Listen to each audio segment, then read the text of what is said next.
Good morning. We're in Psalm 143 today. Perhaps take a minute, prepare your heart for me to read this. It's a little bit of a longer psalm. Let the words kind of penetrate your heart and soul, and then I'll comment on verses 4 through 6.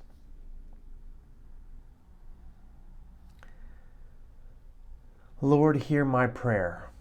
Listen to my cry for mercy. In your faithfulness and righteousness, come to my relief. Do not bring your servant into judgment, for no one living is righteous before you. The enemy pursues me. He crushes me to the ground. He makes me dwell in the darkness like those long dead. So my spirit grows faint within me. My heart within me is dismayed. I remember the days of long ago. I meditate on all your works and consider what your hands have done. I spread out my hands to you. I thirst for you like a parched land. Answer me quickly, Lord. My spirit fails. Do not hide your face from me, or I'll be like those who go down to the pit. Let the morning bring me word of your unfailing love, for I have put my trust in you. Show me the way I should go, for to you I entrust my life. Rescue me from my enemies, Lord, for I hide myself in you. Teach me to do your will, for you are my God. May your good spirit lead me on level ground. For your name's sake, Lord, preserve my life. In your righteousness, bring me out of trouble. In your unfailing love, silence my enemies, destroy all my foes, for I am your servant. Obviously, the psalmist here is in another place, a dark and despairing place. Being tested, being challenged, enemies pursuing. We don't know the context of it. We're not meant to know. This allows us to pray this prayer in our own context without thinking about the context it was originally written.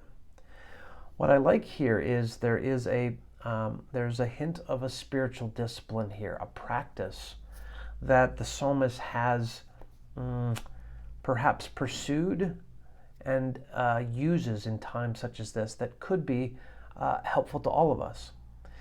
So in verse 4 he says, my spirit grows faint within me, my heart within me is dismayed. He recognized he's discouraged, he's decimated. And then he says, I remember the days of long ago. I meditate on all your works and consider what your hands have done. I spread up my hands to you. I thirst for you like a parched land. The discipline that seems to be here is that the psalmist is forcing himself to step away from the context of his immediate problem and remember.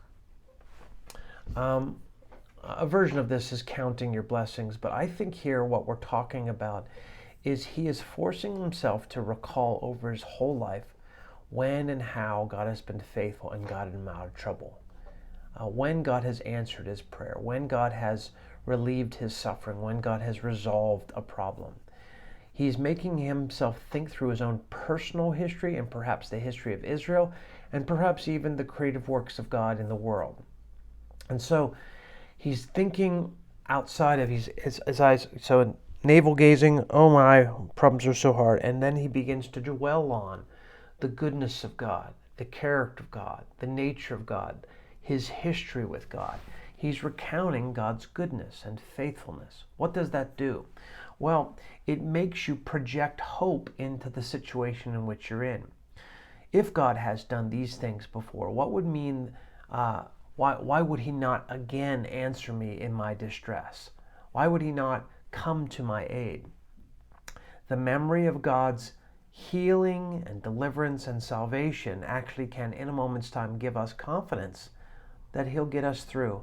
Again, it's a reminder of God's sufficiency at all times. If God has been sufficient, he will be sufficient.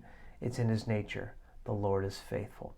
In that place, if you're in that place today, maybe take a few minutes and think through in your history how God's delivered you over time, how God has ministered to you, even perhaps getting your eyes to God's creation, the good works of his hands, to see God's faithfulness and power and goodness. Grace and peace to you today.